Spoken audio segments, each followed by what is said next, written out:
All right, ladies and gentlemen, we are back. We are back. We are back. It's been a minute. It's been a minute, but we are back. I am your host, Taplano. This is Straight from the Block. Co-host, holla at him real quick on the way in. Y'all already know, B. My name ain't changed. Still Ashton Martin, Mr. Martin. We ready to go. It's been a minute. Yeah, Haitian Ferg in the building. Happy Thanksgiving to everybody. It's been a minute. I'm happy we are on.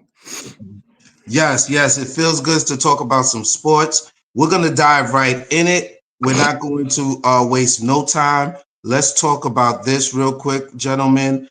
Who do you got real quick as your Heisman Trophy winner? Is it a landslide? Is it close? You tell me. Based on stats alone, this is what we're looking at, okay? The Boise State running back is at 2,000 yards, 28 touchdowns, and you got Travis, who's, he doing his thing, 82 receiving yards, 1,000 yards receiving, 12 TDs, and this is what he does on the defensive side. I think just because, for me, I'm gonna get my opinion out the way. Is Travis all the way? This is not even close for me. I think if you could play two sides of the ball and be dominant on both, I mean, this should not be close. Unfortunately, for Boise State's running back, right? What you guys think? What's your opinion? Where's the rest of the candidates? Where's Shedeur Sanders? Where's the board guy from Miami? Because if we're going to talk about the Heisman, we got to talk about all the candidates. Genty and Hunter, those are two. But are they favored over the quarterbacks? over the Shedeur Sanders? Oh, they are? Yeah. So let's just talk about these two. When it comes to these two players in particular, forget the quarterbacks. Let's talk about this running back. Let's talk about this receiver and defensive back. I just said it right there. The receiver and defensive back who does more for the team is the one that is going to go to, because it's not even the running back is nice. Let's not get that twisted. He's bananas. He's the best running back since probably Saquon Barkley or Bijan Robinson to come out. But Travis Hunter does it on both sides of the ball, B. Like his brilliance on offense is sometimes overshadowed by his brilliance on defense, and vice versa. Like, you don't know which one he does better. So yeah, Travis.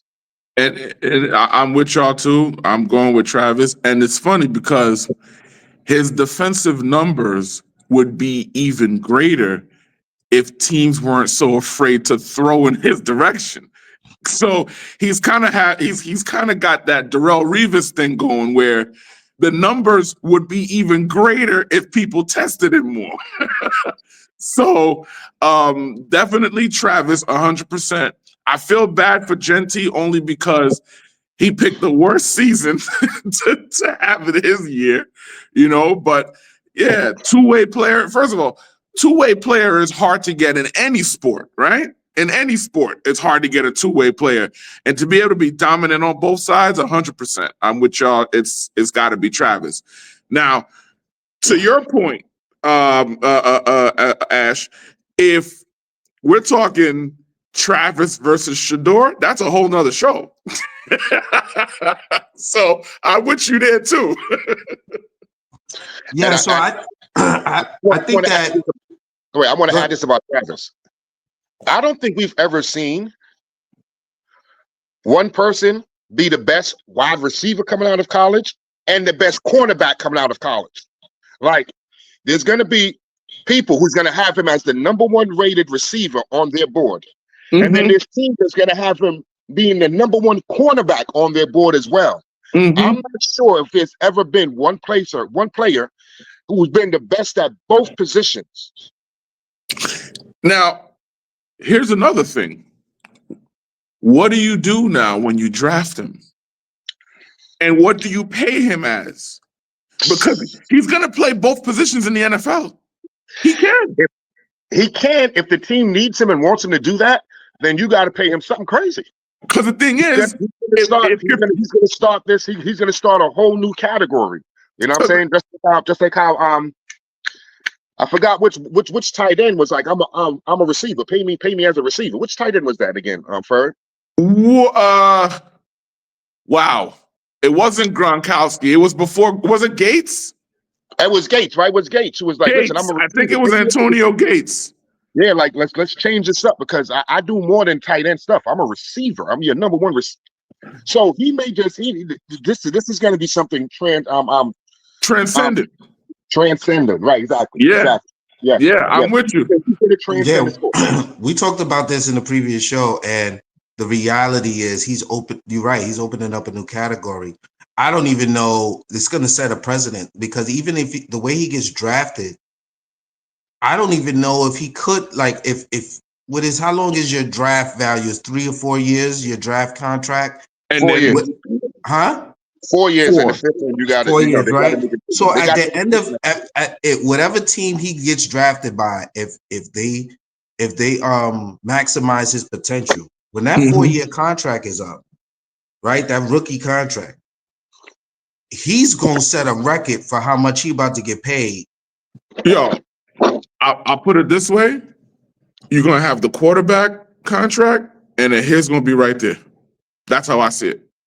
If he performs at that level in the NFL. Yes, If he comes to granted. the NFL and he's healthy and he's able to play, he gets drafted by a team that utilize him on both sides of the ball, and he's highly effective as a wide receiver and a corner like in the NFL. That man going to be paid. And the reason why the NFL teams would not be afraid to pay him is because you're getting 2 players with 1 roster spot. He only counts against the cap once. And you're getting 2. You could get 2 all-stars. Facts, Bird. Well said. Well said, my brother. Well said. Yeah, I agree. So, let's move on real quick. Are we gonna keep it in football? We're gonna stay in the football realm. I saw this stat, and I just wanted to put it out there real quick. I thought it was interesting. Only QB since 1950 to have 10-game win streaks with multiple teams. And I would have never thought it was going to be Jared Goff. At any point in time in his career, would I thought Jared Goff would be part of that conversation. That's just the stat I just wanted to share real quick. Now, blind reaction. I saw this. Shout out to Rome the Geek, Comic Geek, or something like that is his name. I came across this. So this is just a quick blind reaction that I thought would be cool. He takes 2 NFL players and he combines them, right? He combines them and asks who would you pick if these 2 people were combined, right? So I gave you the basis. Now I'm gonna put it out there. You tell me, who would you take? Ray Lewis combined with Reggie White, or Lawrence Taylor combined with Aaron Donald? Oh my God. Wait, Ray Lewis and Reggie White? And Reggie White. I'm gonna put it up again just so you can see it. Ray Lewis combined with Reggie White, or Lawrence Taylor combined with Aaron Donald?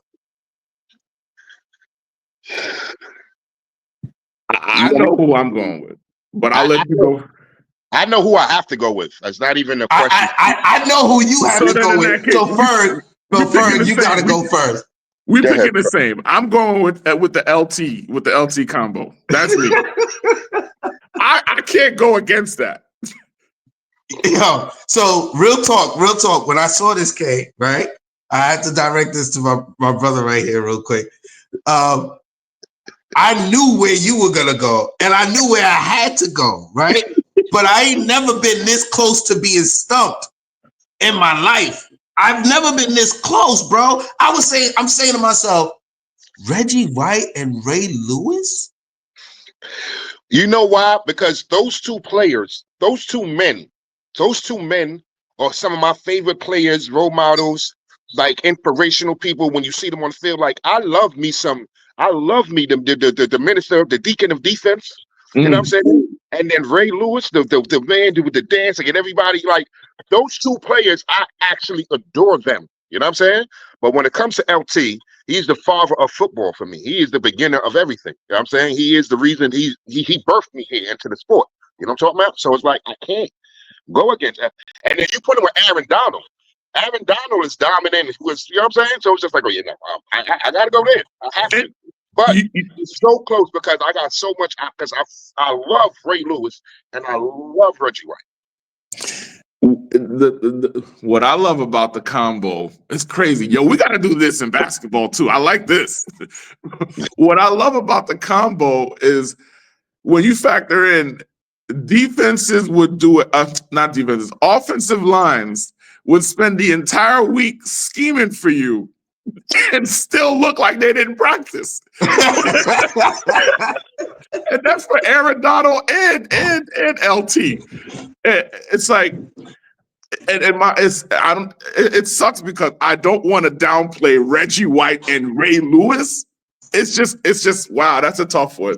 That's a tough one, man. This is why I made it so tough. If there's ever been a linebacker that's, if not the B to the C after LT, it would be a Ray Lewis, right? Yeah. And then when you go to what Reggie White was doing, this is why it was so close for me. It's like, and mind you, Aaron Donald's as dominant as he was, he's much more of a newer player, right? Like, it would have been much closer if they didn't pick Aaron Donald because he was just so dominant, it's crazy. You know what they did with that, though, right? If you rank them 1 through 4, Aaron Donald's at number 4. And LT probably number 1. And that's why it's tough. Because LT is raising Aaron Donald's stock in that grouping. And then 2 and 3 with Reggie White and Ray Lewis, you could swap them out if you want. That's what makes it so tough. Because Aaron Donald's literally the 4th best on that list, and he's a Hall of Famer. Just like that. That's a tough list. That's a tough list. Man. All right, we're gonna move on, and we will be doing a lot more of those things. If we never took a break, I had so many more to do, but I thought, because I think it's fucking amazing, and he has done it with basketball, etc., so forth. So we're definitely gonna do it. How about this one? How about Cat Williams? And let me stop. It's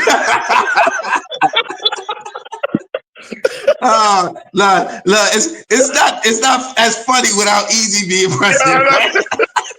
Yo, send him this clip. It ain't the same. It don't hold the same.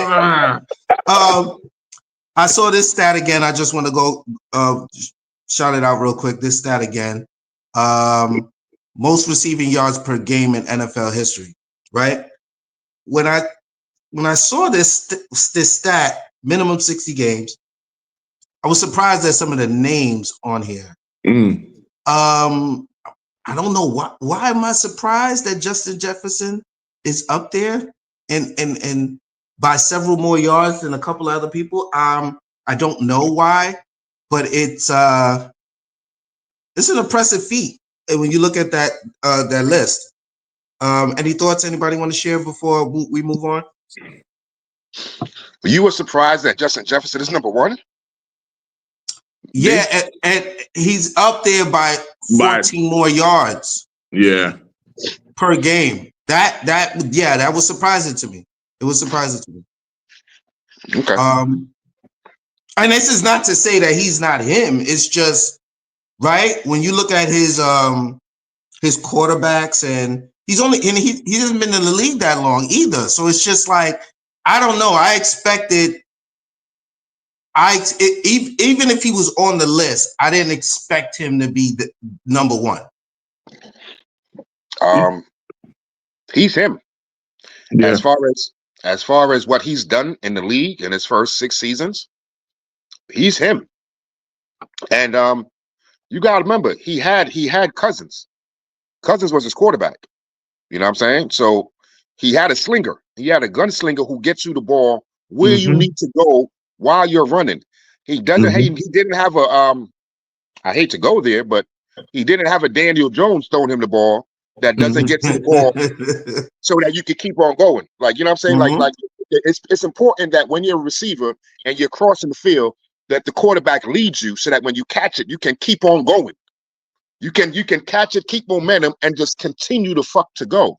It's like we've seen Tyreek Hill play without Tua. And he's a completely different receiver without Tua. because Mm-hmm. Tua can get him the ball where he needs it and make the big plays. Just like with Pat Mahomes, when you put Tyreek Hill with a receiver, I mean, with a real quarterback, Mm-hmm. with a quarterback who can throw like that, it's over. But when you put him with a quarterback who can't, Tyreek Hill does regular numbers. Like this is probably the worst season Tyreek Hill has ever had because Tua's been hurt for so long. You know what I'm saying?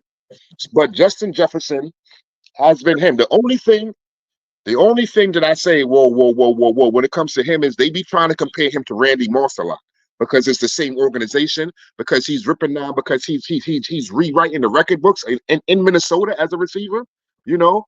And they try to put him with the Carters and the Randy Mosses so soon. And I'm like, whoa.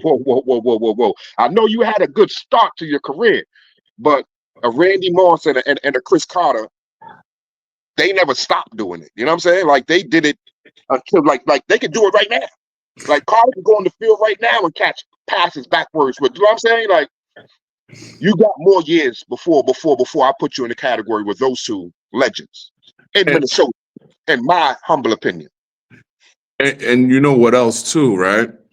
Talk about being drafted into a very favorable position, meaning you're being drafted into an organization that has a really good offense. Like everything is right there. It's not like there's a weak spot, because even these people revived Sam Darnold. You get what I'm saying? Like we thought Sam Darnold was done. So when you and the one thing that I would like to say, right? The Mm-hmm. disparity between him and Calvin has a I'm lot to do recording. with I'm recording. situation, right? Whereas Calvin was the only offensive option for the Detroit Lions.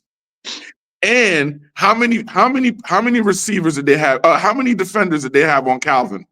The Three. defense was okay. So he's got guys draped on him. They called him Megatron for a reason. So this is why sometimes, a lot of times, I hate comparing the numbers without doing the eye test. And I'm glad you mentioned Randy Moss and Chris Carter. They played in a different league. There was a lot more contact allowed, less flags thrown. So a lot of times, and I don't want to take away from his talent, because if he does this for another 6-7 years, the conversation does change. But Facts. in the moment, we keep in perspective, sure. Minimum 60 games, got it. Let's see you do that for another 6-7 years, and then maybe not, we'll have that Randy Moss convo. Well, because when I think about what receivers had to go through back then to get the numbers they got, it's different. It's a different game right now. They want to see more points on the board. So, what I was gonna say, I think it's too early, but the problem is this, right? When you get to the, how can I put it? When you get to the, let's say he keeps doing this for another 2 years, right? Hypothetically, right? 2 years more in, he's gonna break more records. To your point, okay, right? And with the league, quote unquote, I'll use watered down. That would be my the way I would look at it. For the league to be as watered down as it is from that perspective, right? Is it's gonna change, right? It's gonna definitely change how people look at what he's accomplished. It's not gonna be the same. It's not gonna be the same. If you barely could touch the receiver, barely touch the quarterback, wouldn't that inflate numbers? Sure. And if that's going to inflate numbers, then how can I genuinely say that this person was really that great on that level? You get what I'm saying? Incomparable to like a Chris Carter and a Randy Moss. That's what makes it difficult for me, and that's going to lead us into another subject, but that I don't want to get into right now. But you get my point. Got you. Shador, we bypassed it for a second. I wanted to get into that. Shador and Shiloh. any preferable destinations for them to be drafted to?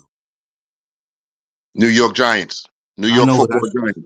okay. Ferg? Shador Sanders, New York Football Giants. I mean, I would love to say our Jets, but I'm so sick and tired of us ruining quarterbacks.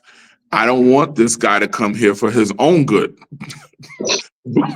but That's real. That's I'm real. being real. Okay, That's real. I'm seeing the future of this black man first. His father's put so much time and effort into him. The last thing I want to do is put this dude in Woody Johnson's hands because I can't stand Woody Johnson. But what I love to see Shador lead us to a Super Bowl, hands down. I just don't think Woody Johnson's gonna let him do it. That's my problem. He gonna give Shador 3 games. So what about Shiloh? What about Shiloh? If you had to take a guess, where does he get drafted? I don't, the problem is because you have so many teams that need help on offense. I think Shiloh might dip a little bit, but whoever gets him, I'll be honest, I don't know who's going to get him. He's going to be good. He's going to be good. I just hope he goes to a team that has a solid defensive coordinator that has a system in place. Listen, Mike Tomlin might be the one to shock you and go get him. And if you put Shiloh on the Steelers with the defense that they already have right now, I like that. If you right, that's the first place I'm thinking is the Steelers. I could see them wanting to implement him. He's a cornerback, correct? Or safety? Yeah. No, he's a safety. Well, he plays both, right? I think he plays corner and Shiloh's a safety. safety. Yeah, He's a safety. he plays both. I see him being drafted in the first round. I can't like pick a team for him, but I could say that he'll be a first round talent. I can see you'll go in the first round, but I think he'll go. If I had to pick a number, I'd say somewhere around 17 to 20. Somewhere around 17 to 20, he gets picked. If I'm being extra generous, maybe 15. It depends. I don't know how many offensive linemen and stuff is coming out this year. That's what I'm saying. So it all depends on the team's need. Yes. I do believe he gets drafted first round. Yeah. And I say close to where like 17 to 20 maybe. Because I think there are much more better safeties and corners that be coming out ahead of him. And if I had to say, if there's 5 more ahead of him that include Travis Hunter, then yeah, around 17 to 20. He may not even go in the first round. Now that I'm thinking about it, let's be for real. Right? He's just because it's a safety, and the point that you just made, he's not the top safety in college. Like his brother's a top quarterback. Like Travis he's not the top. So maybe the second round. You know what I'm saying? But yeah, I'm not gonna change it, even though I did the math in my head. That's why I want him to go to a strong organization because I think he could be a gem if he goes to the right team where too much pressure isn't put on him too early and he's able to still develop and become one of the top safeties in the league. I could see it for him.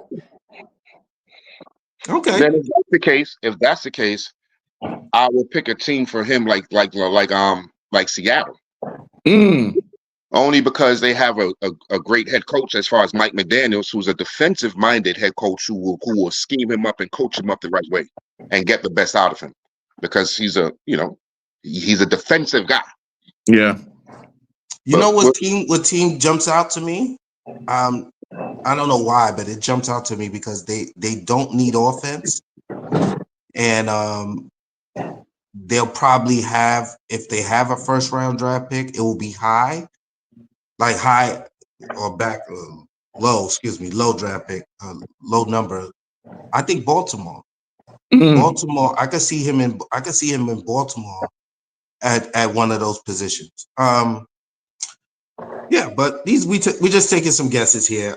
Shador, I have no clue. I just know I want it to be a good organization. Thank you, Dallas Cowboys, for a Thanksgiving loss to help our case as the New York Giants for a chance to get Shador. But yeah, if he went to the Giants, I would love it. Look, you heard it here first. You heard it here first on Straight from the Block, ladies and gentlemen. I have not watched football since Kaepernick. If Shador Sanders gets drafted to the Giants, I'm watching football. Oh, wow. If Shador Sanders gets drafted to the New York Football Giants, I'm gonna be like this. So that's what it would take, huh? Thanks a lot. Look, it's a one in a lifetime situation, bro. It's a one in a lifetime situation that will bring me out of retirement. Now, is it a package deal? You're getting Coach Dion as well? No. I don't expect Dion coming out. They got the young boy Juju committed as another highly touted quarterback. I don't think they're gonna lose a step. I think Prime likes what he's doing in Colorado. I will say this. Maybe y'all can help me out because I did not research this before we got on the show. Colorado is a Division what school? Division One, right? It's Division One, right? Okay, Yeah. I just wanted to make sure before I misspoke. So I think Prime is going to show that he can do it without his sons. I think for 1 year, and then I think he will consider the next step towards the NFL. At max 2 years, but I don't think he wanted to I think he loves what he's doing way too much. He wanted to make sure his sons get drafted and Travis and them get taken care of. He's going to make sure that happens, and then he's going to continue to do what he does. But I do believe he'll make the next step. And by then, if the Giants don't turn it around, but Shador's having a good season, I could see the Giants needing a head coach at that point. Because there has to be a situation where the team also needs the coach. They're not just going to fire the coach that they have just so they can have a package deal. So that was my follow-up. If you do get Shador, how many years do you give Daboll with him? Oh, he only got, to me, he got a year. So that's my thing. So if you got a lame duck coach, max 2. How many? Kate can speak to this. How many more years does Daboll got contract wise? I believe 2. That's See. So perfect. Are you because you know how it is in the NFL? You got how many? You got 4 years before that quarterback got to get paid, right? So are you giving Daboll a chance to coach him those first 2 years? Or do you just bring in someone else? Hell no. Let me speak. We give Daboll the opportunity because if there's one thing that he has proven is that he knows how to game plan for a quarterback. When you give him a quarterback, he knows how to make him look good. All right? He's actually done a job with Daniel Jones to make him what he was, you know what I'm saying, where we won the playoff game in Minnesota. When that year, when everything hit the right way and we got all the calls, you know what I'm saying? We actually made the playoffs. He actually got coach of the year, you know what I'm saying? And we actually won the playoff game. I accredit all of that to Brian Daboll being a great play caller and knowing how to scheme a quarterback up. If you give me this quarterback, I know how to get the best out of him. I know how to make him look better than the fuck he is because of my play designs and what I'm going to ask of him to do. And because of the game plan that I'm going to stall to attack this defense week in and week out. Brian Daboll is great at that. He's great at that. You know what I'm saying? Okay. Let's play devil's advocate for a minute, Kay.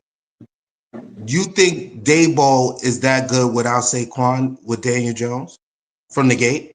If we never had Saquon, because you said that he's great at what he does, right? I'm not actually saying that he isn't. I'm just saying, does Daniel Jones ever look as good as he ever looked under Daboll without a Saquon Barkley? That's tough. Now, you're asking a weird question because as you obviously see, Saquon Barkley is gonna enhance the talent of the people around him anywhere he goes because he's that type of player.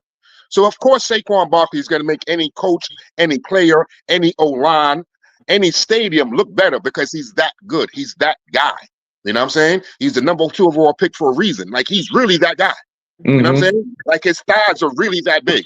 Like it's not a mystery. You know what I'm saying? It's not a mystery. They can really hop to a people backwards. So of course he's going to make anybody around him look better. You know what I'm saying? But that doesn't take away from what Brian DeBall does and has been doing with the Giants. I see. I question it. I don't. It's to me. It's not that easy of a blanket statement because we seen without Saquon, we seen what Daniel Jones looks like, right? We've seen it throughout the years. Every time Saquon got hurt and whatever, it was a decline. Now the ball was doing it. The ball came from Buffalo, right? With Josh Allen. With Josh Allen. Now Josh Allen is like, and he didn't have a running back. Better? He's about 10 to 20 times better than fucking Daniel Jones. But listen though. Wait. Darnay, it's unfair for you to speak when you don't actually watch the games. So correct me if I'm wrong then. Can I finish? I'll let you talk. I was saying time out. I'll let you speak. We can't speak over each other. Okay? The eye test and looking at numbers is completely different. I watched the ball coach the games with the players that he had. There were times when we didn't have Saquon Barkley where he was hurt, and our offense still put up numbers with whoever's back there. There were times where Daniel Jones was hurt, and our offense puts up numbers with whoever's there. You know what I'm saying? I have a fair assessment of Brian DeBall because I actually watch him coach every game that he's coached for the Giants so far. I see how the team responds to him. I see the culture that he's brought into the Giants locker room. Okay? We play Biggie at practices. You know what I'm saying? Like he bumps Biggie throughout the stadium in practice since he's been there. He brings a different type of culture to us that I can physically see because I watch the games. I don't look at the stats. I don't, you know what I'm saying? Listen to radios. No, I watch him. And he's been the best coach that we've had in a while. Fuck the McAdoo's. Fuck the Jason Garrett's, the bum ass Jason Redhead fucking Garrett. Fuck him. You know what I'm saying? Fuck all them coaches that he's damn near been the best coach we had since Coughlin. Because I watch him. You know what I'm saying? Okay. Straight up. So forget all that you were saying. What was the next week? You went to somewhere else. After you went to what you said after the Giants, after Daniel Jones and all. You said you went to another team, D. Nah, we were talking about. No, we talking about the Buffalo Bills because Josh Allen is 10 times and easily 10 times more better than Daniel Jones, in my opinion. So you see, Josh Allen was struggling before he got a Brian DeBall. Everyone questioned what Josh Allen will look like without a Brian DeBall because they know how much of a difference he made as his play caller in Buffalo. So that's why even the dude that replaced DeBall got fired because Josh Allen wasn't looking good enough. The dude that's with Josh Allen right now is new. He only been there for like a year. You know what I'm saying? Yeah, because Brian DeBall is like, I remember that when he left, Josh Allen was like, well, why is Josh Allen going to look up without him? And it's like, well, he still got Stephon Diggs. You know what I'm saying? But I forgot the name of the offensive coordinator they had before, but he was just putting everything on Josh Allen to be Superman. Now that they got the new guy, he's the one that got Cook involved. He's the one that got the running game involved. And now Buffalo looks different. And now Josh Allen is back to being an MVP candidate. You know what I'm saying? But for the first 2 seasons where he didn't have Brian DeBall, his coordinator wasn't in. You know what I'm saying? That's so why let's go back. Let's go back to your eye test, right? Once again, because I'm not looking at it. No, Ken Dorsey is the name of the current OC for Buffalo. And when he took over midway through last season, he implemented the run game a whole lot more. And now it's balling. Okay, like you said, I don't watch, so I'm gonna leave this to the both of y'all real quick. I don't remember his numbers dramatically dropping from Dable, and then it was the issue is he didn't have a top receiver or receiving core, excuse me. He was Um, he was taking a lot more Pick. chances, and okay, he was throwing more picks. I okay, remember he was turning the ball over a lot, fumbles, interceptions after Dayball left, and that's when Diggs started getting a little frustrated with him because he okay. couldn't find Diggs. He couldn't get Diggs the ball. In big time situations, he'd be going away from Diggs. And Diggs got a little frustrated, but Josh Allen was doing a bit too much without Dable. That I remember. Okay, all right. That's why I asked because I don't And know. I didn't know. Ken Dorsey came in right now and balanced it out because, like you said, he was the interceptions. He was dropping back to pass 45 times a game.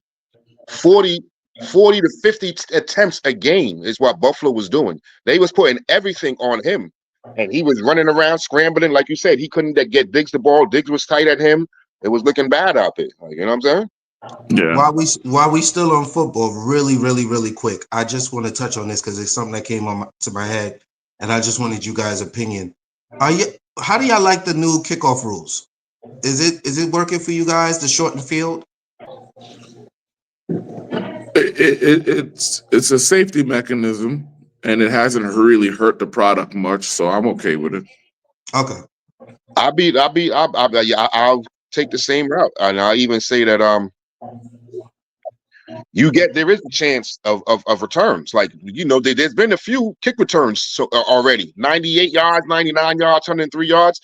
People have found a way on how to take it to the house. So it works for me. Less injuries.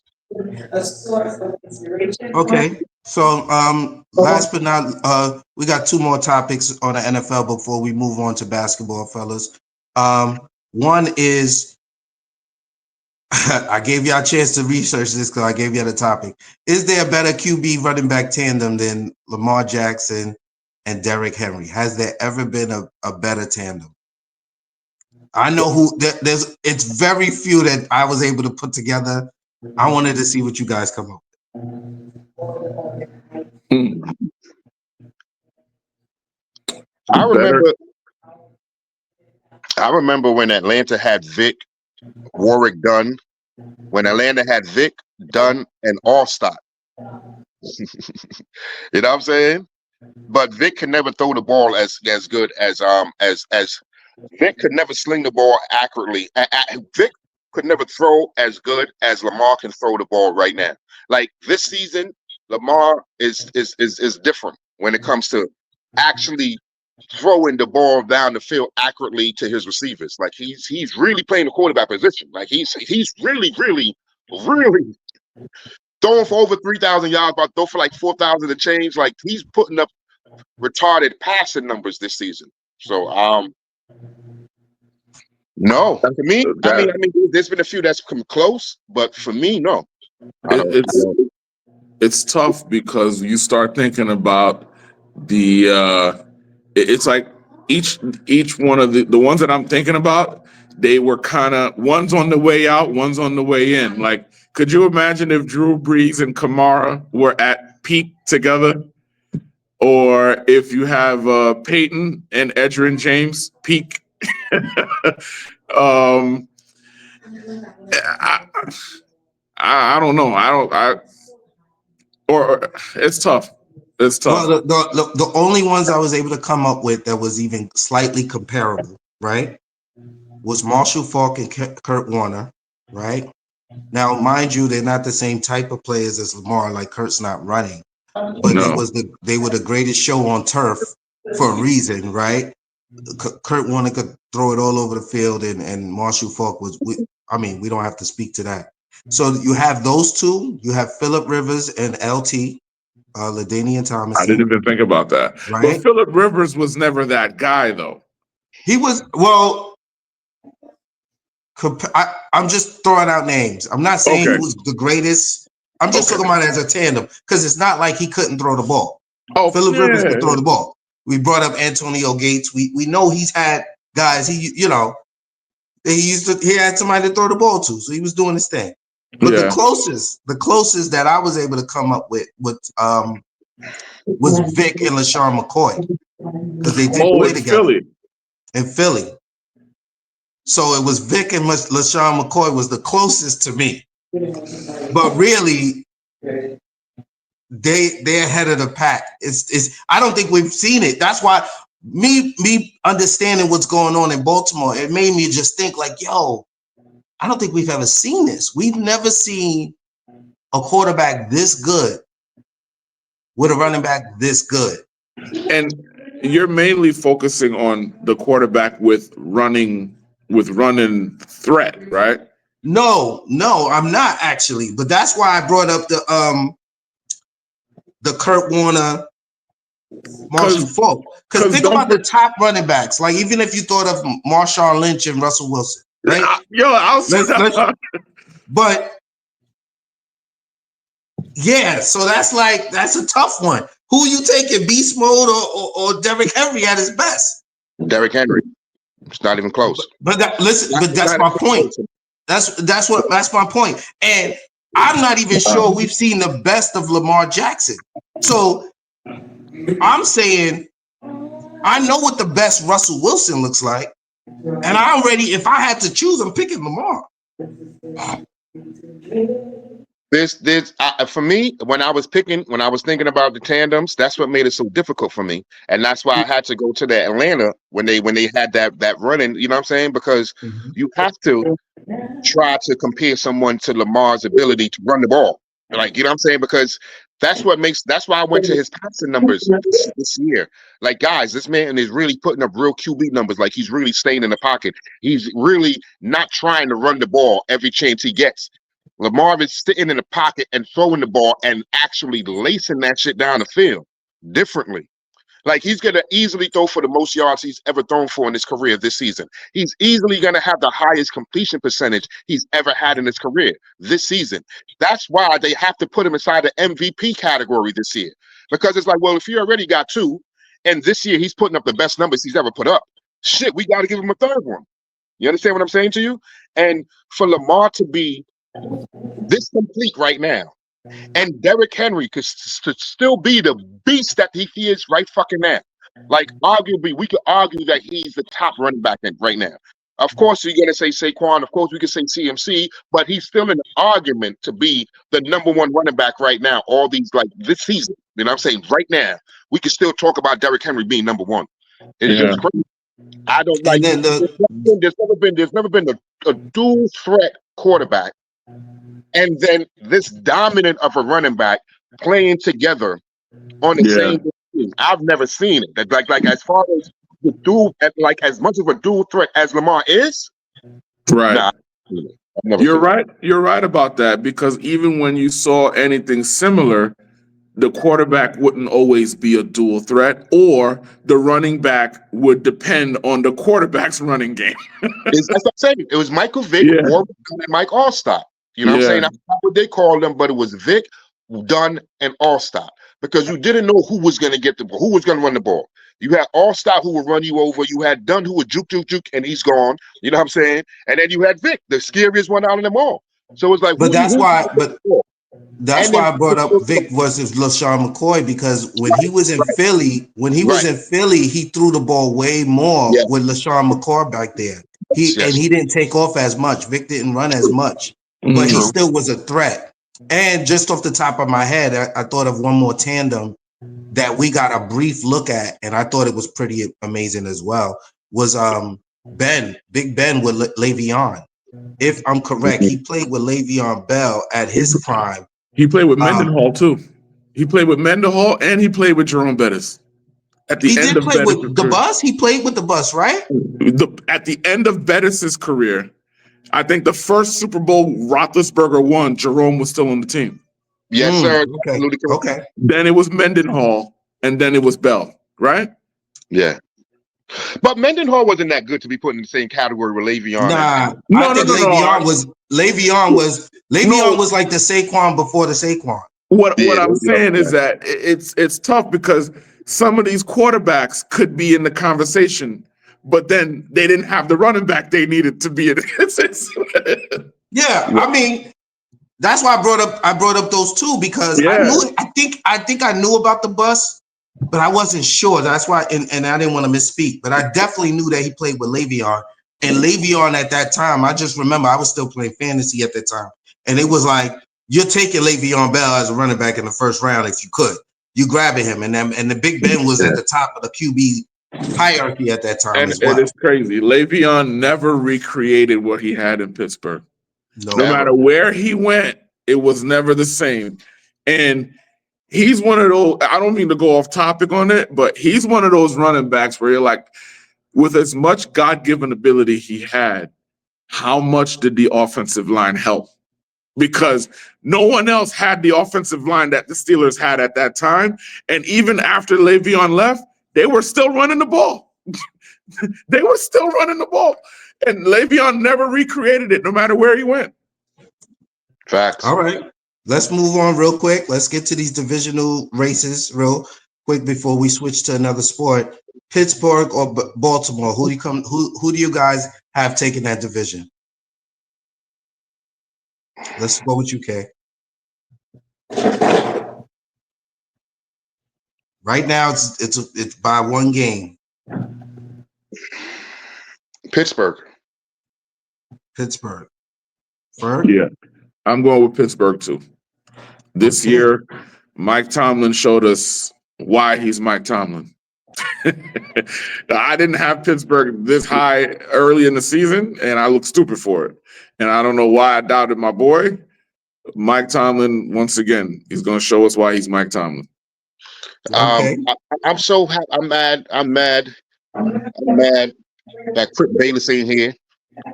So Bayless, a big fuck you. Cause talking all shit about my guy Russell fucking Wilson. You know what I'm saying? And as we see, Russell Wilson has had a resurgence. You know what I mean? But I ain't even gonna go too much into it because I don't think it's a resurgence. I don't think it was a resurgence.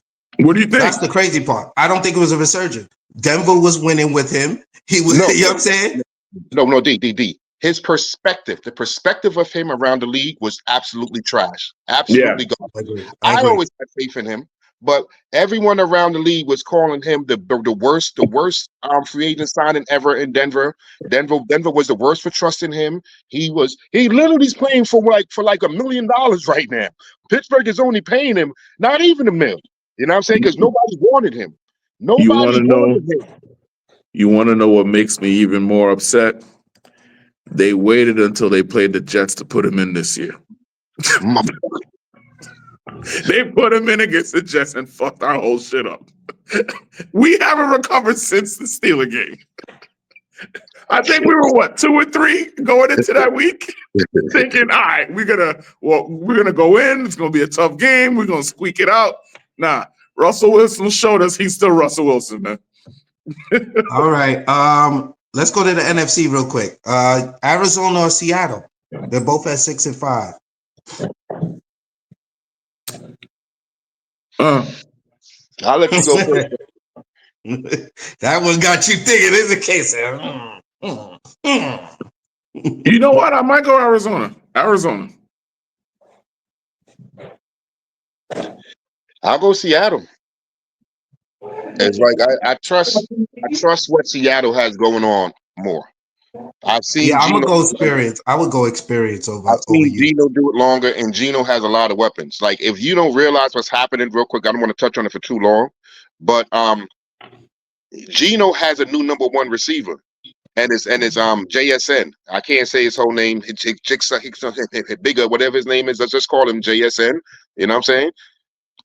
He has taken the spotlight away from DK Metcalf. DK Metcalf is not the number one target and not the number one receiver you got to worry about when you face the Seattle Seahawks. You better figure a way to cover JSN because he can have 13 catches on you for like 200 yards. You know what I'm saying? So the fact that I've seen him do it longer, like I've seen Geno be good longer. Kyler Murray's Kyler Murray. But you still got to keep on going against the Seattles, the San Frans, the Rams. Like, you know what I'm saying? That division is so tough. I think Arizona surprised a lot of motherfuckers the first time around, but now that motherfuckers know they good and they know what they're getting from them now, it's like, all right, we can motherfuckers. I agree. I think Seattle's experience is just gonna shine in this one. All right, so Atlanta, Tampa Bay. There's a game separating the two. Atlanta. Yeah, I like Atlanta too. Even though Baker Mayfield has been the more consistent quarterback when you compare him this season to what Cousins has done in Atlanta. Baker has clearly been the more consistent quarterback playing at a high level. But I just feel like Atlanta got so much talent, and once like I can't see them not doing it. Yo, he just stubbed his toe. He don't know why.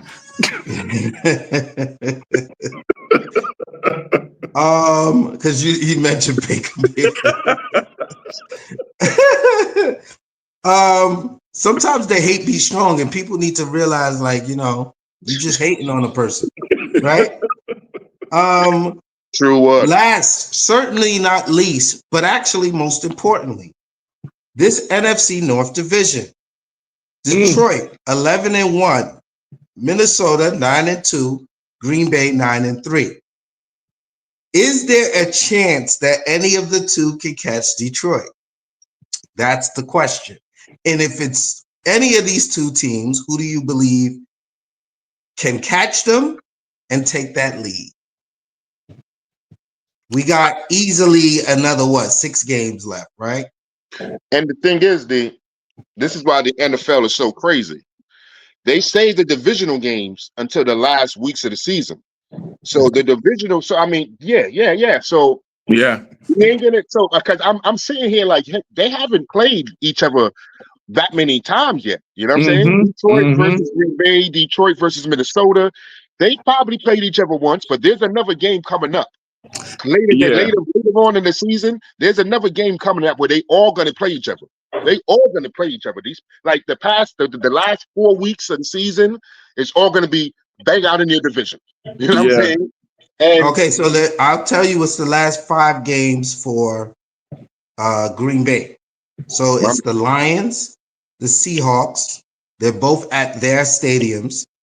Then they're home versus the Saints, home versus the Vikings, and then they're they're at the Vikings, but then they're home versus the Bears. So those are their next 5 games. yeah, they play everybody in their division. You know what I'm saying? They play everybody in their division one more time. Just given the games you just showed me, though, I see a 3-2 record. What do you think, Kay? Say that's Green Bay we looking at, right? Yeah, Green Bay. I see 3-2. And that's you said they play who? Detroit, Minnesota. They at Detroit, at Seattle, home versus the Saints, at Minnesota, and home versus Chicago. They could go 4-1 if you ask shit. Yeah. They could go 4-1. So what, you got Detroit being the loss? Yeah. Yeah, because Minnesota I'm gonna flip it. Minnesota I'm gonna flip it. I think they're gonna I think they'll beat Detroit on the 5th. I think they'll beat Detroit because you gotta put it out there. Detroit's got to lose to somebody. Why? Why? Yeah. Listen, no. You could be You could be high on Detroit, but I'm just saying I don't think they're gonna clear the schedule. You don't think they're gonna finish off 16-1? No. I think they're gonna take a lap. I think they're gonna take. No. I think they're gonna take another L. Right now, this is my theory behind that. Also coming from a dude that don't watch. So Kay, only Kay understands what I'm about to say. Kay's about to be the only one that understands what I'm saying. When you're going into the stretch, the last portion of the season, and you're starting to get ready for the playoffs, an L is always better to prepare you going into the playoffs than it is to run the table. And he knows where I'm talking about, where I'm coming from with this, right? You want to at least take an L somewhere in between there, like a wake-up call, so that you could get it rev back up going, and then maybe be in a 3-game winning streak going into the playoffs somewhere around that. But running the table, I give you another example. What happened with Colorado when they took that L recently? Dion said we was high on ourselves. We thought we was too good. We was feeling ourselves. We took that L. and we now need to regroup and get back on our shit. So I think I love the Lions culture. Oh, wait. I'm sorry. I'm switching real quick for a second. Not switching. I'm staying on topic. Is it me or does the Dan Campbell quote from when he first got hired with the ankles? Remember, he said we're gonna be scrapping and then I'm telling you that aged so well for that man. Tell me that shit didn't age well for him because he was getting so much slack for that shit about the mentality he was talking about they gonna have. And now you see it on the football field, and he got everybody's fucking respect. Shout out to Dan Campbell. I mean, shout out to that man. Shout out to that. But anyway, I feel like it's always best to take an L somewhere in between there to regroup instead of going in on a high like you think you really like that and then get smash mouth come playoff time. You know what I mean? Get smashed in the mouth. But Kay know what I'm talking about why I'm saying that. I got you. Because I also think Detroit plays better from an underdog standpoint anyway. Yeah, but the problem is though, you can't be the underdog forever. And that's true. As you Not get playing better, this good. Yeah, it's like that's why you got to give Dan Campbell credit because he keeps that team grounded when they're 11-1, which is very difficult to do. That's similar to how New England, through every press conference, Bill Belichick would speak of the other team like they're the world beaters. And like, yo, we still got to do this to win. We still got to do that. And Tomlin's also good at that too. Because it's very hard to keep an NFL team grounded at 11-1, but I trust Campbell. I think that whether they win or lose, I think they'll still be okay. Because I really like what he's bringing, what he brought to that organization. He's different. My thing with him is, I think he's shown you that he's gonna have them mentally prepared week in and week out. Because after they put up 52 on Jacksonville, you know what I'm saying? The last game they played may have been a sleeper where you could, we're gonna just hold in here and kick their ass too. It was the Colts, right? They just played the Colts this week. But it's like, nah, they went in there and they were still focused. They ain't get snuck up on, and they still slapped them too. It wasn't 50-something points, but you know what I'm saying? It's like they're beating the teams they're supposed to beat. You know what I'm saying? When you high on yourself, you'll lose to a team out of nowhere that you wasn't expecting to lose to. And it's like, oh shit, what happened? Oh, we wasn't focused. But they beat the team they supposed to beat. And not only beat them, they slapped them. They ran the fucking points on them motherfuckers. And then it's like, yeah, we sharp. What's up? You know what I'm saying? But we'll see.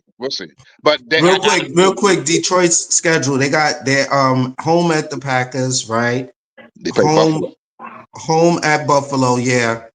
And then they're at the Bears, at the Niners, and then they're home versus the Vikings. That's their next. Say that again. Say them again. They're home versus the Packers, home versus the Bills. They're at the Bears, at the Niners, and then they're home versus the Vikings. That's got to be the toughest 5-game schedule out of anybody. But okay, now if you have them losing one game, which one is it? Funny enough, weirdly enough, the fucking Niners. The Niners game, right? At San Francisco. I can't even explain it. I can't even explain why. But just knowing football and being around football, the 49ers will find it because Detroit is the most physical team. They got this is what they do. They're gonna do this. They're gonna beat you up. You know what I'm saying? They front seven is what they're going to do. They got 2 running backs. They got the O-line. And then Golf is just a fucking technician. You know what I'm saying? But if they can't, if you have a bigger, better line, offense and defense, or you know what I'm saying? If you got people that's ready to smash their line, shit, that could be different. You know what I'm saying? And the fact that San Francisco will be fighting for everything. Like they need to win everything, and that's later in the season too. They're gonna need that motherfucking game. That's a desperate team. Right. They're gonna be so desperate. I could see it happening. Buffalo. My thing with Buffalo is I think they're gonna smack Buffalo.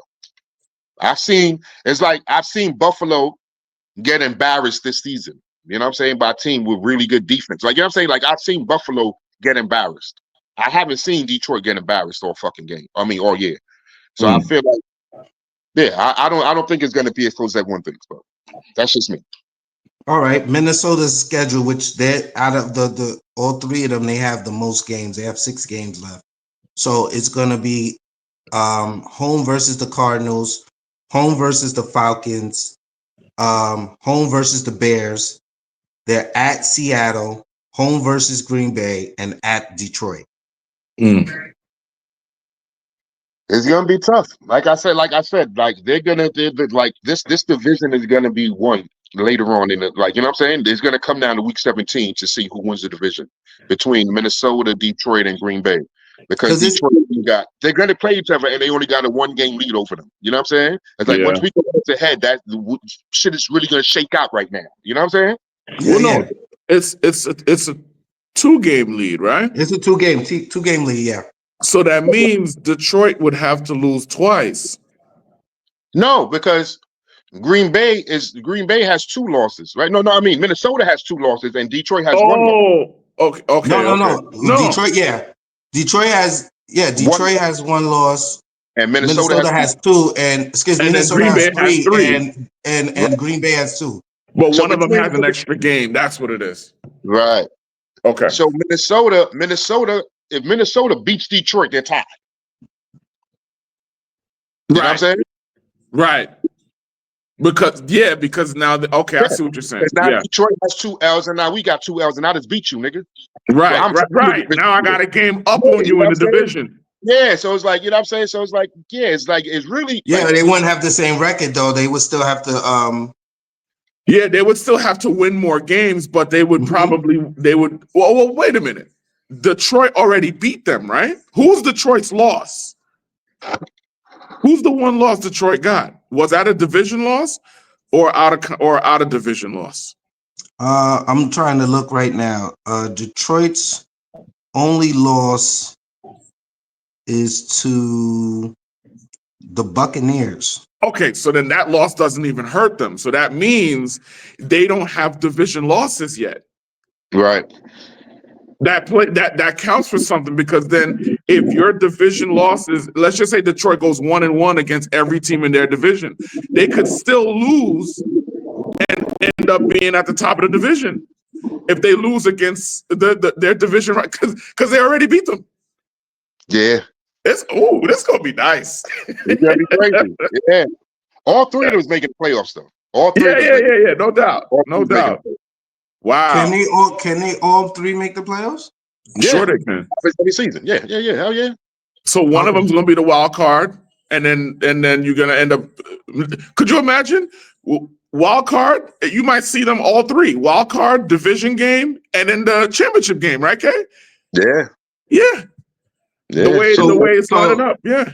So with the new format, how many people from each conference makes the playoffs? Is it 7? Is it 7 teams? It's a new playoff format. You tell me. No. I forgot. I don't know. It's still the wild card round. So you got, and then the top team gets to bye. Right. So the top team would be the Lions. Right.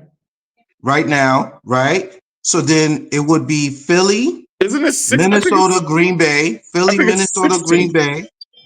Atlanta, Seattle. Right? Oh, you know what? I think you're right. It is 7 teams, because you have that one team that gets to bye. You gotta cancel out at the wild card. So 7 teams. Yeah. All 3 of them are making the playoffs. It happens. Yeah. There's going to be 3 from one division and only the division winner from another division. Yeah. Okay, so real quick, just for clarity, ladies and gentlemen, Detroit will be in the NFC. Detroit will be the team that gets the bye if currently is currently present constituted. If that is the case, then that means 6 teams. No, excuse me. But wait a minute. It'll be 2 people that gets a bye, right? Right. So then it is 6. All of this. Don't worry about all that. Listen, I'm telling y'all what it is. No, wait. No, okay, we're not arguing what it is. I'm trying to figure out now how many teams who would be all the teams in the playoffs just for this NFC. No, forget it. It's like we're gonna sit here and try to frazzle our brains. We still got basketball to talk about. They're all gonna make it. I'll be right back. The division winner, Tampa or Atlanta. Like we know who's gonna be there. You know what I'm saying? Don't forget all that. All three of them, Philly, Atlanta. You know what I'm saying? And the other division, Philly, Atlanta, Seattle. That's 3. Then the other 2, you said Minnesota, Green Bay. That's 5. It got to be one more team, doesn't it? Detroit 6. Probably, and depending on how it goes, depending on who has a better record, either Tampa Bay, either 2 from the South or 2 from the East. As far as Tampa Bay or the Washington. Yeah, okay. Depending on how the season goes, you know what I'm saying? Okay, so that's what I was trying to figure out. That's what I was trying to figure out. Yeah. All right, let's get to basketball as Kay has commanded. And remember, I know you got to go to work. No, I don't remember about that. And the West too. The West, like the Rams is not all the way out of it right now. Like we only talking about Seattle and Arizona, but before it's all said and done, the Rams and the Niners gonna have something to say in that division. I like, you know what I'm saying? Okay. Yeah. Alrighty. Let's go real quick. Shout out to Juju Watkins, who's already passed the youngest player to reach 1,000 points, passing Caitlin Clark already. She's killing. Shout out to Floje, who's holding it down for LSU. She's doing her thing this year. Just want to give those quick little shout outs. Oh no, and shout out to Kyan Anthony from choosing Syracuse, following in his father's footsteps. I would like to get into that conversation, but I'm not going to because it's a much bigger conversation. I'll wait till later. So you're not going to shout out Becky Page? Are you racist? Becky Page was doing her thing last year. What are you talking about? She was doing her thing last year. That's nothing new. Wait. Did she just pass somebody? Did she just pass somebody in the scoring record, K? You just want to holler his snowflake in it. Hey, Becky. Next time. All right, so let's get into the NBA real quick. Philly, which has been an utter disaster.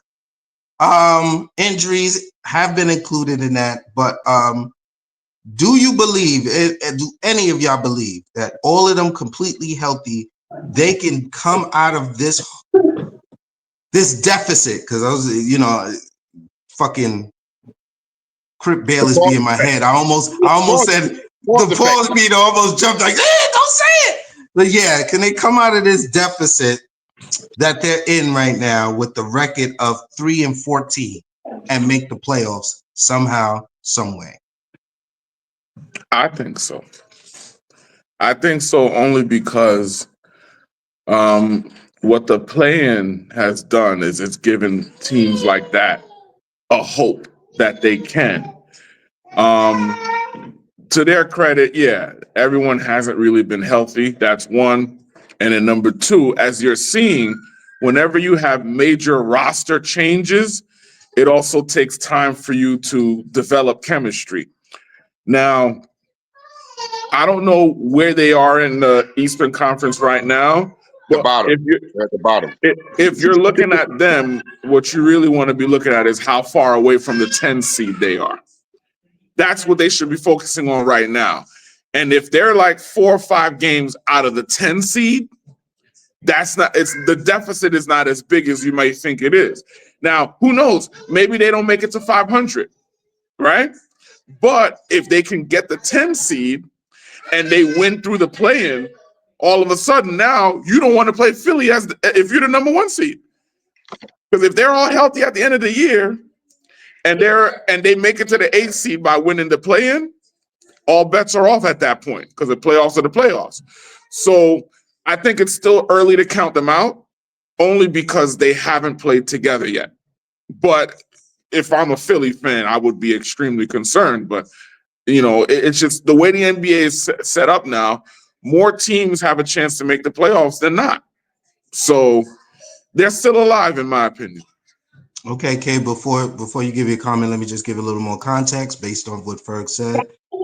Right now, the 10th seed is Detroit at 9-12. And currently Philly is at 3-14. At the bottom with the Wizards, who hold the worst record at 2-15. So that And the Wizards, and granted, the Wizards been looking better since Michael Brogdon came back. I forgot he was even on the damn team. yeah, But they've been looking much better, and their number one pick, Alex Sarr, is starting to play better as well. So what do you think, Kay? You think no, yay, nay? What do you think? I think yeah, for all the reasons that Ferg just said. Okay. And I'm going to add another perspective. With just Embiid and Maxey, when two of these dudes was healthy last season, without Paul George, when them two superstars was healthy, I seen them go on an 11-game win streak, a 9-game win streak last season with the same coach, pretty much the same players around them. It was just Embiid going. Y'all got to remember that Embiid was going to be the MVP last year before he got hurt. Like, it was a lock. He was the MVP last season because he was wilding. The 72-point game, he was wilding. You know what I'm saying? So we forget how good he really is when he's on his fucking A game. You know what I'm saying? They can, like I said, just him and Maxey alone. Forget PG. I've seen him and Maxey go crazy on the East, by just those two, with a decent roster and with the same coach. Now you add a healthy Paul George into that mix. Yeah, it's not even. It's completely fathomable. If they were in the West, it would be over. Put them right to close their season. Start trading niggas right now. It's quiet for you. If they was in the West with the same record and the same predicament, but because they're not, they're in the East. There's still a chance.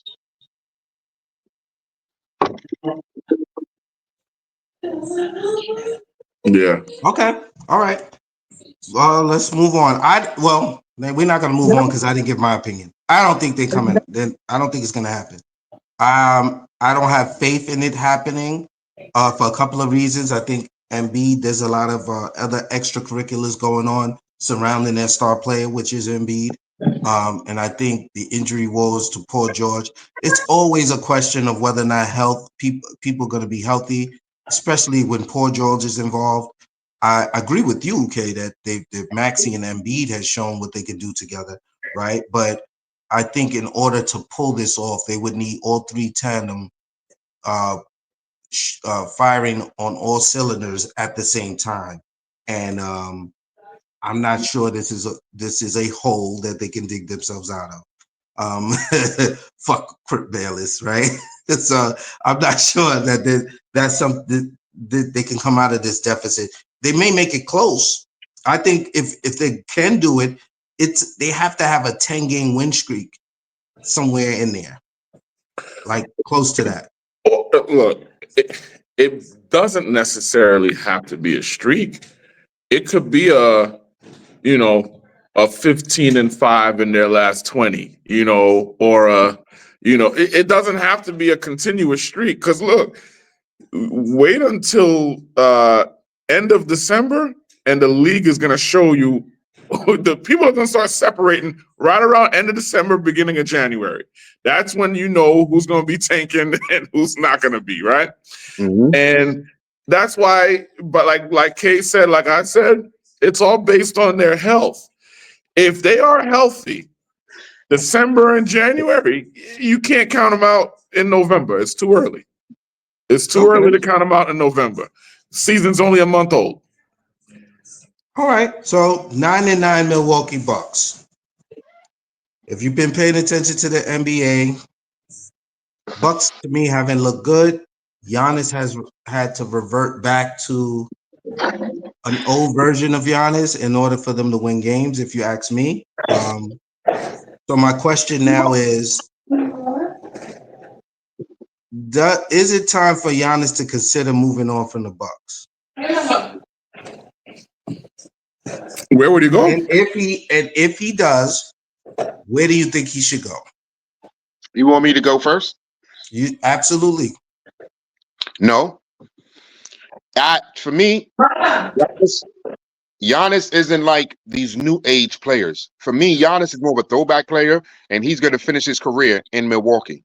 Giannis is loyal. Like, I've seen, I watched his movie. You know what I'm saying? I watched his movie on one of the flights this summer. And I feel like he's not like a LeBron. He's not like somebody. He's not going to go to another city to chase a ring.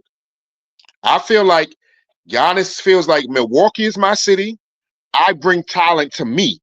I brought Dame to me. If this don't work out, I'm going to bring somebody else to me. But I don't think Giannis is the type who's going to go join somebody else's team.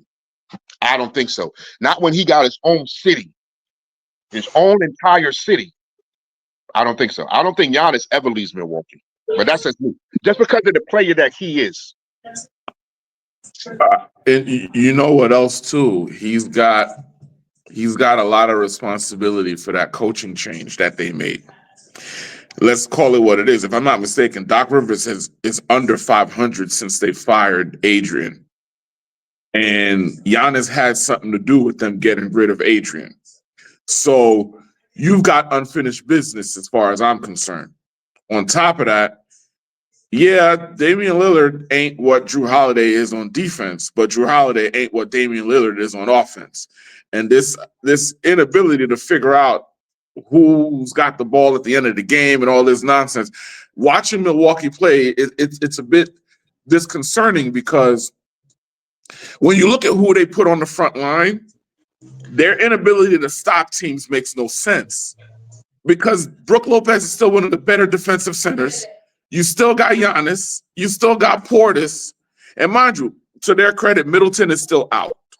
They do play better when Middleton is back in there. But I don't understand their inability to play defense. That's the part that kind of scares me a little bit. Brook Lopez is slow. He's the slowest person in the NBA. Name someone slower. No. I know. No. Here's the thing. Brook Lopez will get exposed when they play the Knicks. He'll get exposed when they play the Celtics. Any team that has a 5 that can stretch, like Brook Lopez can stretch the floor, he can't guard them. He can't. No, he also gets exposed when they play fast, run and gun like the Pacers. Because Miles Turner loves seeing that slow nigga. Miles Turner and Halliburton, they love seeing that slow nigga. But the way you slow down a team like the Pacers is to make them play defense, which you would think Milwaukee can do. So you're right, though. If they're playing the Pacers, Brook Lopez is going to get exposed. And if you're playing teams that got bigs that can shoot, he's going to get exposed. But it wasn't that long ago that Milwaukee had one of the best defenses in the league. It wasn't that long ago. Coaching. That's what I'm trying to say. People don't give coaches credit. People don't give coaches credit. Coach Bud is a damn good coach. It wasn't Coach Bud fault. As soon as he landed in South Phoenix, you see Phoenix playing better what? Defense. Right. You see Phoenix getting better what? Open shots. Right. They passing the ball more. They passing the ball to a great shot, and they playing team defense. That's coaching. That's Coach Bud. Yep. Because I remember when they fired Adrian, even though the record was good, we knew the team wasn't good. Even though the record was good. And you're right. Coach Bud should have never been fired. And I think that's it right there. Because listen, Doc Rivers hasn't had a great defensive scheme since Tom Thibodeau was his assistant in Boston. He hasn't been able to get a defensive scheme that works, which is why the Clippers could never get out the West. All right. Which is why the 76ers could never get out the East. All right. And why Milwaukee will never get out the East. Doc Rivers cannot scheme defensively. So can't do it. This is what I think. I think everything you guys said is true. I wonder what is going to be more important for Giannis as he starts to look at his career as a wind down, right? When he starts to look at the future. And I think sometimes the writing be on the wall. And I give you an example for this. If this Doc Rivers situation doesn't work out, right? And to Kay's point, he's like, he wants to get somebody else to come to Milwaukee, right? You have to ask yourself, who's the somebody else? And would it make a difference to put him where he needs to be, which is in the position to win another championship because as loyal as he is, he wants to win. Mm-hmm. I think, and I think sometimes winning can mean more than the idea of teaming up with someone else. It just, this may not happen here. So I give you an example. I often talk to Ferg about the fact that every move the Knicks have made is supposed to be to beat Boston, right? Right now, Boston's the team to beat in the East, right? Mm-hmm. If we're just talking regular season right now, it's Boston, it's Cleveland, it's New York, and it's Orlando, right? And this is Orlando with Paulo, who's injured right now. Now, eliminate Orlando as a young team, even with Paulo, they might not have been able to do it, but they looked really good early. If you really talking, it's really Knicks, Boston, Cleveland. My question is, as presently constituted and healthy, do you envision Milwaukee beating those top 4 teams that I just named? No. I don't. And so what happens is as Giannis, if we're not going to get better to the point where we're going to be able to compete with those 4 teams for the next 3 years, I have to consider what my options are and what's my next move. Because I don't necessarily see a player out there that I can see coming to Milwaukee and flipping the dynamics to the point where Giannis can now be one of the top 3 teams in the East. However, if we go to the West, I could see him leaving Milwaukee to go to a team in the West that would automatically make that team one of the top 3 in the West. Here's the thing. I'm not saying you're wrong, but it's difficult to move those type of contracts now. It's very hard. That's why the league is still mad at the Knicks for the way they were able to swing the Cat deal, because legally that deal was not supposed to be able to go through. So when you look at Cat's contract, when you look at Giannis's contract, and the fact that he's got the Milwaukee Bucks hamstrung by having his brothers on the team, which is really stupid. You could give No, your brothers. they're not on the team no more, but go ahead. Oh, no, but here's the thing. That hurt them from a trade perspective. It hurt them from a roster management perspective because, yeah, I get it. That's your brothers. But those roster spots could have been used for your GM to find loopholes to bring in one more guy.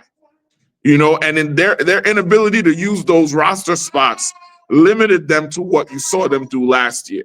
So moving a contract like his is going to be tough, where the team that's trading for him is going to be giving just as much talent on the comeback. So if he's going to the West, which team would it be? And who are they giving up? That in itself is a show, because I don't know which team in the West could give up that much talent, bring him back in return, and then still make it. Because the numbers got to match. It's only 2 teams I see him going to. Who? Golden State, and then the Rockets have been in talks, but they said they don't want to break up the youth. See, with Milwaukee and Golden State, you could easily see that Draymond's contract would have to be a part of that. There's no way they're bringing Giannis over and Draymond and Curry are still there. One of Draymond's contract would have to go back. And then if you look at Houston doesn't really have that many big contracts, so you're breaking up the whole team to bring in one guy. I don't see it. So I'll let you do the research on that, because I already have. It doesn't. No, because it doesn't. Draymond doesn't have to be included.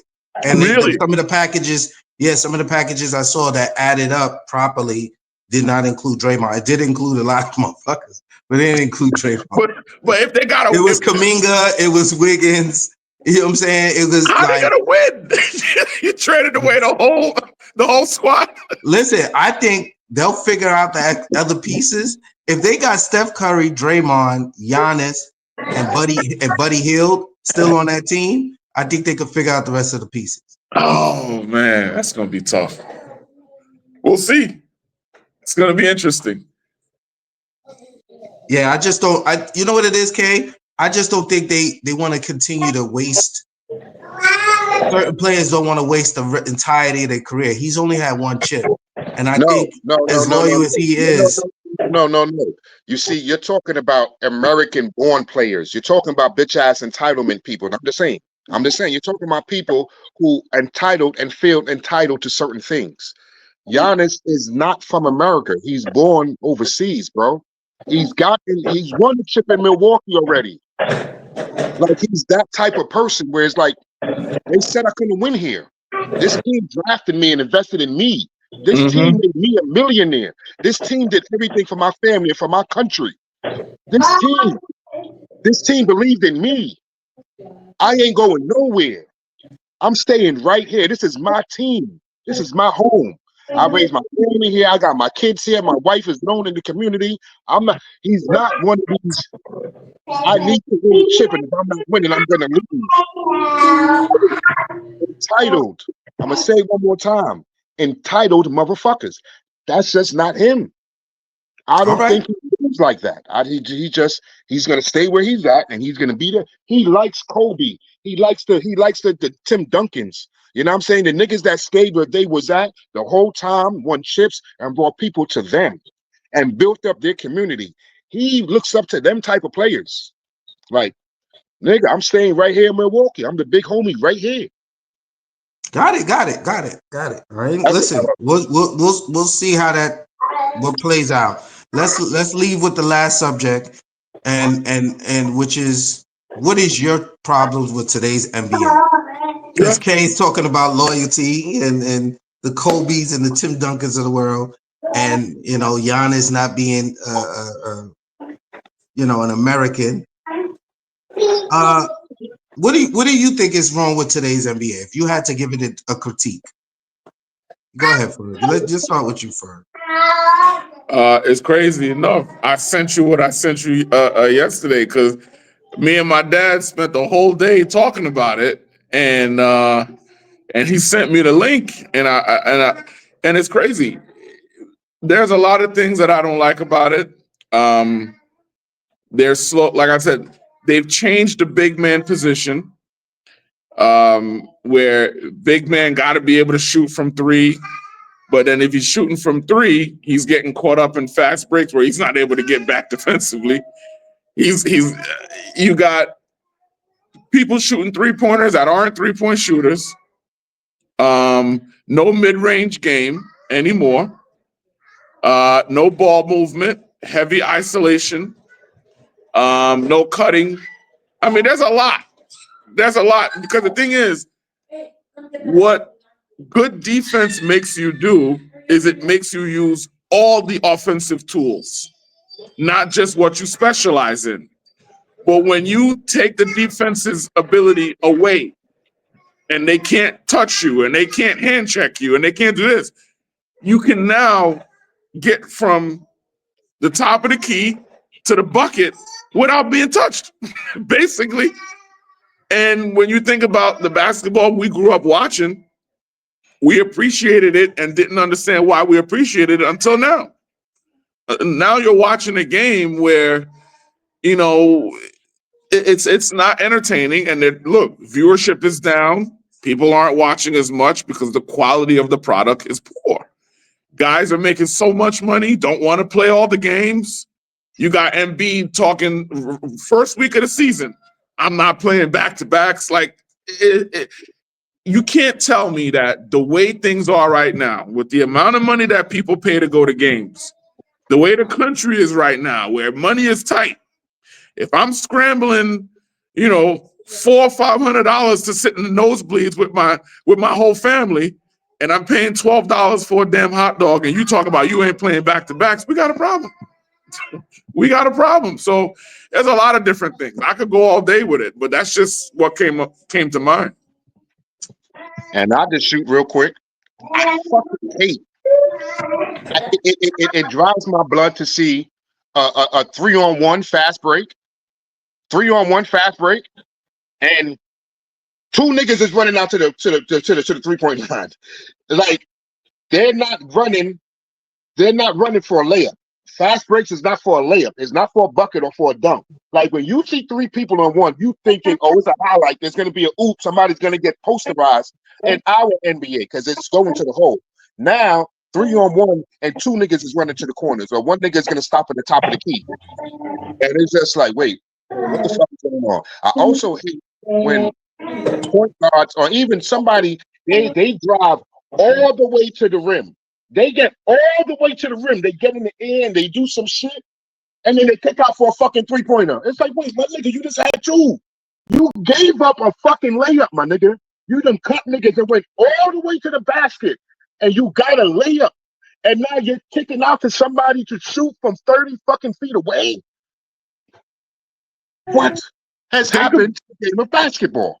You know, it just blows me. It not blows me, of course, but it drives me. It drives me. Look. We didn't even need Crip Bayless for this one. He was like, oh, wait a minute.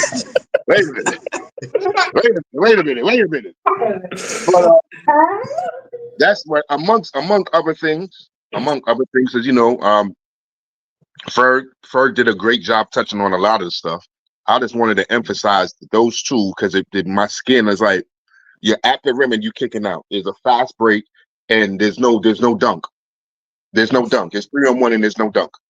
Let me just say that the 3-point shot, right, which we know has been transcended due to Steph Curry, right? Steph Curry in practices, he puts up so many 3-pointers. Let's just say from one spot, he'll take 100 shots. Out of the 100 shots, he's hitting like 77 of them, 80, whatever, right? Nobody else is doing that. So with that being said, why does everybody think they could shoot a 3-pointer when it's a lower percentage shot? However, my real issue I have with today's NBA is the idea that these players are more skillful than the players of the past. This is a sentiment that's been going around by so many different people. They way more skilled than they were back in the day. If that's the case, why are we making it easier for them to do everything?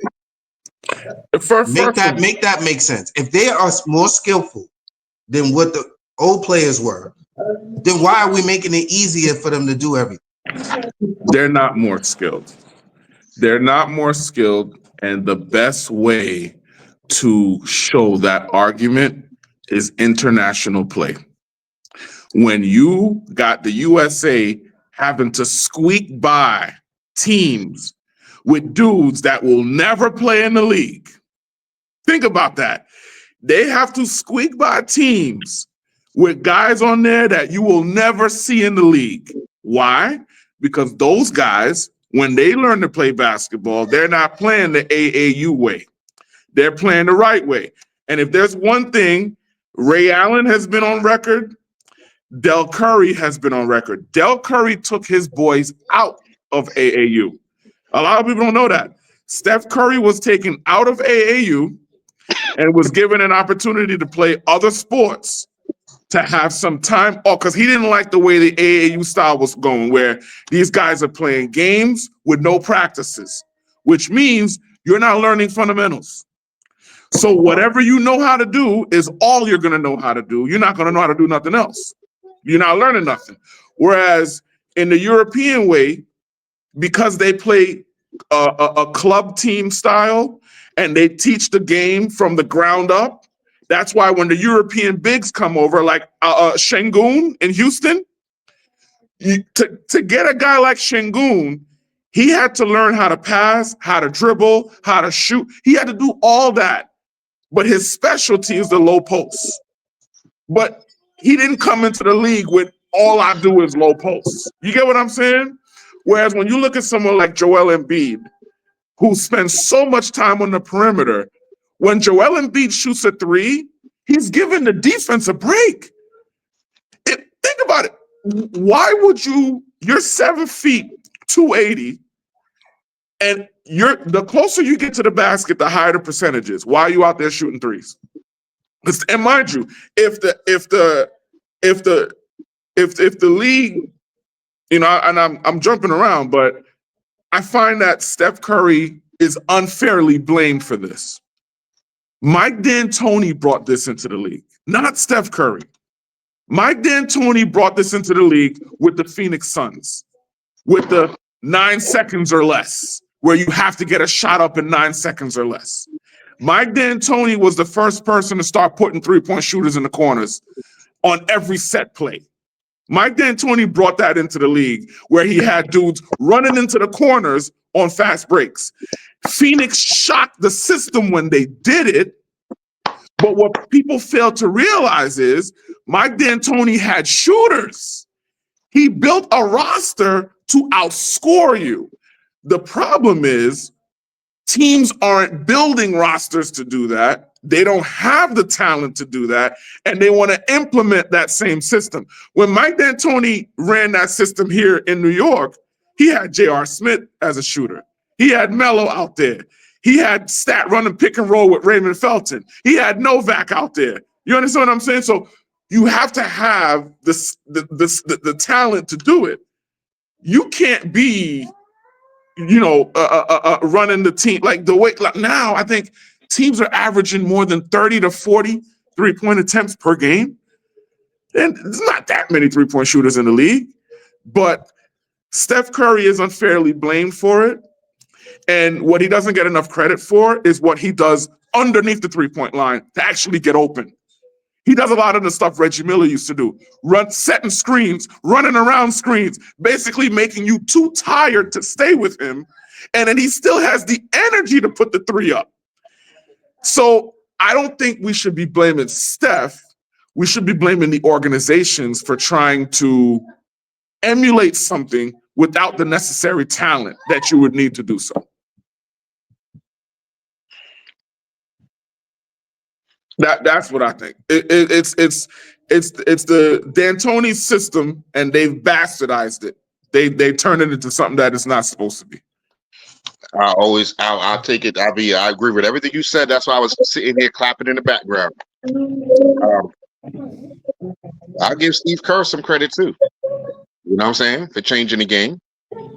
Because the part that Steve Kerr played and where the game is right now, he was the first person to put a Draymond Green at the center position. Mm. And at 6'9", if you were big and slow, then he would run around you and score. Draymond had the IQ where if you put a big guy on me, I'm quicker and faster than him. I'm gonna out hustle him. I'm gonna run around him. I'm gonna blow by him and get to the rim. If you put a small guy on me, I'm gonna out physical him. You know what I'm saying? He played a major role. Remember, it took the league 2 years to catch up to Draymond, to find the right matchup for Draymond. It took the league 2 years to find the right matchup for Draymond Green at that center spot with Golden State. And then, all right, we caught on to this now. You know what I'm saying? But now that's why bigs gotta be so versatile. Yeah, because you can put a 6'9" nigga at your 5 right now and play small ball. Yeah, and don't forget what Draymond was doing is very similar to what Joakim was doing in Chicago, running the offense from the high post. And centers now, there are a few guys. Şengün can do it. Isaiah Hartenstein is great at it, where you give him the ball in the high post and he can find the shooters, he can find the cutters. Karl Anthony Towns is good at it. There's a few guys that I can name off the top of my head. Joker could do it. Joker, the number one guy that's doing it. My bad. He's the number one guy doing it. So, that's why I don't want to legislate the three-pointer out the game, because there are ways that you can do it creatively where it doesn't look like you're forcing it. Some of these teams are just jacking up They're jacking up these threes, and it's not even in the flow of the offense, like you mentioned. Now, y'all remember the dunk where it was Mario Chalmers, Norris Cole, and LeBron, and they RIP'd Jason Terry against the Celtics. Yes. You don't get that play no more. That's what I'm saying. There's no You more don't get that play no more. There's no more dunks. You're not gonna get that dunk no more. No. Because or Jason Kidd lobbing it off the glass for Kmart, you're not getting that no more. So the problem, to your point, because y'all ain't saying nothing wrong. I don't even understand how, and this is where Steph Curry gets blamed for it, and it's not Mike D'Antoni. I want to make sure you understand this for him. Yeah. When D'Antoni was doing the 3 seconds of left, they didn't even have somebody that could shoot as good as Steph Curry. I understand that there were people going to spots, but Maury was a dunker. Even Sean Marion was a dunker in the fast break. We know this for sure watching Phoenix, right? Also, Steph Curry made it exciting, because the 3-point shot is not exciting. It happened to me. It wasn't exciting until Steph Curry and the Splash Brothers. Let's keep it real. The Splash Brothers made 3-point shooting exciting to watch, and the way that Steph shoots that three made it. You know what I mean? Made it like, yo, how did he do it? Do that, right? So that's what made it exciting. That's what took away from the dunk. So now everybody's trying to jack. Think about it. Even Dame, when he pulled up almost half court, you like, that was the shock value that you were looking for from the dunks, right? So that's how it started to transition into that. But the problem is, y'all not doing it for us like a Curry, and it's still a low percentage shot. I'd rather the dunks. And I don't want to see, I'm going to say this very loud, I do not want to see the Knicks beat Denver 145-118. I don't want to see that. I'm with you. I don't want to see that. We beat in the Denver Nuggets regulation. 145-118. No overtime. I don't want to see that fucking game. No overtime. I don't want to see that at all. And you cannot tell me that there's any version of the NBA that if it was 106, 109, that was not a more exciting game than 145-118. Yeah. So all of these rules that y'all came up with to put more points on the board, it's not more exciting. We're just seeing is more blowouts. Well, we're just seeing more blowouts. Here, you want to know something else that I heard the other day that's kind of worrisome, where because of the corporate sponsorship that Adam Silver has brought to the league, the only way to get more eyeballs is to create a product with high numbers. So for the diehard fan, we're watching a diluted product. But for the casual fan that just wants to watch and be entertained, this is what the NBA wants. Because think about it, right? They just signed a $77 billion TV deal. And the NBA Cup has sponsorship from LVMH, from this, from that. You don't get that kind of stuff with 97-94 final score, because you're not going to get the diehard fan. You're not going to get the casual fan. So it's a double-edged sword, and they need to find a way to rebalance it, because 145 points in regulation is ridiculous. To be able to, because there used to be a time where, from a defensive perspective, keep the quarters under 25 points and you should win the game, right? You don't give up more than 25 points in a quarter, you win the game. Simple as that. Now is, let's try to keep it under 30. Let's try to keep it under 35. Final scores now are all in the 110s and the 120s. It's getting to be ridiculous. And it was 69. It was 69 3-pointers in that game. That's crazy. It was 69 3-pointers in that game. To your point, 69. It's 69. It's too much. That doesn't make any sense. Now, granted, the Knicks hit 52% of those. That's fine. But that's because we're shooting them in high value. Remember that first game of the season versus Boston, they did the same thing. They couldn't miss. Meanwhile, when you look at the way the game ended for the Knicks, The Knicks outshot the Celtics percentage-wise. We actually shot a better percentage than the Celtics did, and they won the game because they couldn't miss from three, but they couldn't hit a two. So now the thing is, in that game, it was 91 3-pointers. right? In that game, it was 91 3-pointers. The Celtics hit 47% of those threes. They took 61 by themselves. So here's my thing. If you want to bring balance to that, you have to be able to bring back the hand check. If I can steer you away from that 3-point line and make you drive, and I know nobody's got a mid-range, now I can play defense. You got to give the defense something. Give them something, because if I can't touch the guy on the perimeter, pause. If I can't put the hand on the hip, I can't put the hand on the arm, nothing. That means he is free to do whatever he wants on the perimeter. So now, this is part of the reason, again, where I hate that Steph Curry is a topic of conversation, but defenders back in the day, they would have hand-checked the shit out of Steph Curry on the perimeter. Yeah, I mean, Steph Curry's Keep an him off anomaly. that line. Steph Curry's an anomaly in all of this. But the bottom line is that they need to change it. And I think from the perspective of even AAU and what's being taught for these kids growing up, everything needs to change from the bottom all the way up to the top to the NBA level. And back to your point, I think European basketball and overseas international basketball is where it's at and where it should go. We're going to wrap up this show, though. It's been a great almost 2 hours. There's plenty of more to catch up on, plenty of more that we need to talk about.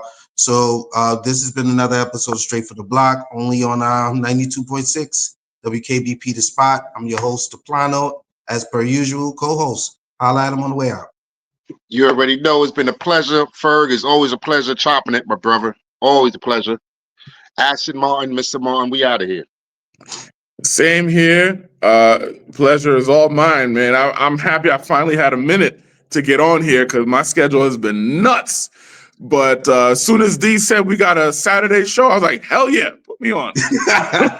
Put me on. Let's hope we can get some more of them in, man. Hope we can get some more shows in. Yes, all right. I hope Until so. next time, peace out, ladies and gentlemen. Peace.